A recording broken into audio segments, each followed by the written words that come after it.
അധ്യായം 12.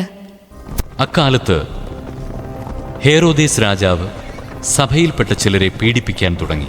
അവൻ യോഹന്നാന്റെ സഹോദരനായ യാക്കോബിനെ വാളിനിരയാക്കി. യഹൂദരെ ഇത് സന്തോഷിപ്പിച്ചുവെന്ന് കണ്ട് അവൻ പത്രോസിനെയും ബന്ധനസ്ഥനാക്കാൻ ഒരുമ്പെട്ടു. അത് പുളിപ്പില്ലാത്ത അപ്പത്തിൻ്റെ ദിവസങ്ങളായിരുന്നു.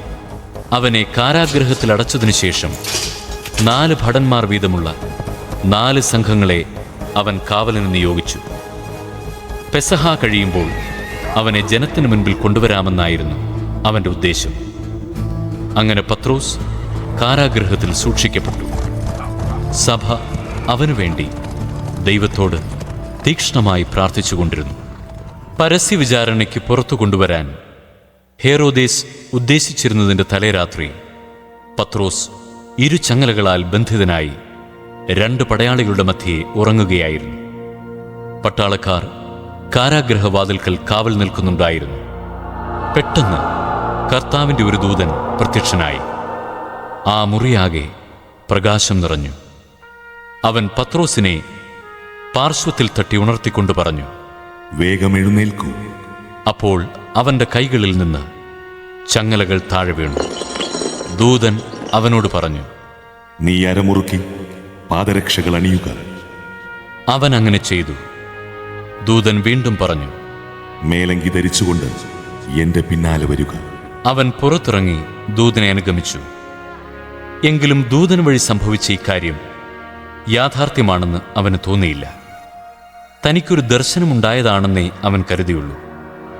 അവർ 1-ാമത്തെയും 2-ാമത്തെയും കാവൽ സ്ഥാനങ്ങൾ പിന്നിട്ട് നഗരത്തിലേക്കുള്ള ഇരുമ്പ് കവാടത്തിലെത്തി. അത് അവർക്കായി സ്വയം തുറന്നു. അവർ പുറത്തു കടന്ന് ഒരു തെരുവ് പിന്നിട്ടപ്പോൾ ദൂതൻ പെട്ടെന്ന് അപ്രത്യക്ഷനായി. അപ്പോഴാണ് പത്രോസിന് പൂർണ്ണബോധം വന്നത്. അവൻ പറഞ്ഞു, കർത്താവ് തൻ്റെ ദൂതനെ അയച്ച് ഹേറോദേസിൻ്റെ കരങ്ങളിൽ നിന്നും യഹൂദന്മാരുടെ വ്യാമോഹങ്ങളിൽ നിന്നും എന്നെ മോചിപ്പിച്ചിരിക്കുന്നുവെന്ന് ഇപ്പോൾ എനിക്ക് വ്യക്തമായി. ഇക്കാര്യം ഗ്രഹിച്ചപ്പോൾ അവൻ മർക്കോസ് എന്ന അപരനാമമുള്ള യോഹന്നാന്റെ അമ്മയായ മറിയത്തിൻ്റെ വീട്ടിലേക്ക് പോയി.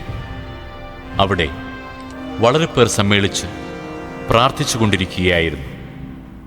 അവൻ പടിവാതിൽക്കൽ മുട്ടിയപ്പോൾ റോദ എന്ന വേലക്കാരി ഇറങ്ങി വന്നു നോക്കി.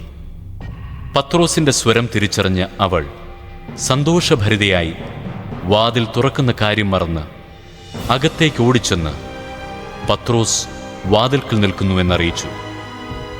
നിനക്ക് ഭ്രാന്താണ് എന്ന് അവർ പറഞ്ഞു.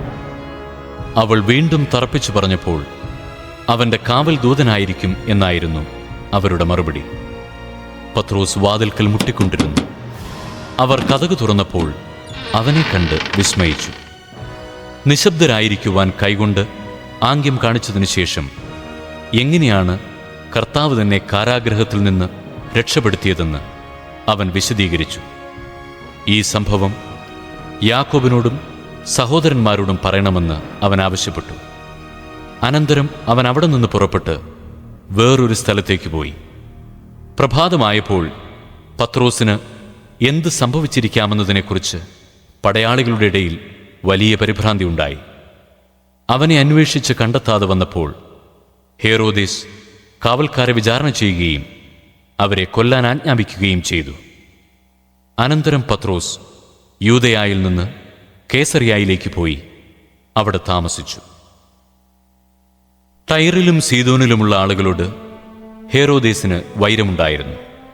അവർ ഒത്തുചേർന്ന് രാജാവിൻ്റെ അടുത്ത് ചെന്ന് അവൻ്റെ പള്ളിയറക്കാരനായ ബ്ലാസ്തോസിനെ സ്വാധീനിച്ച് സമാധാനത്തിനു വേണ്ടി അപേക്ഷിച്ചു.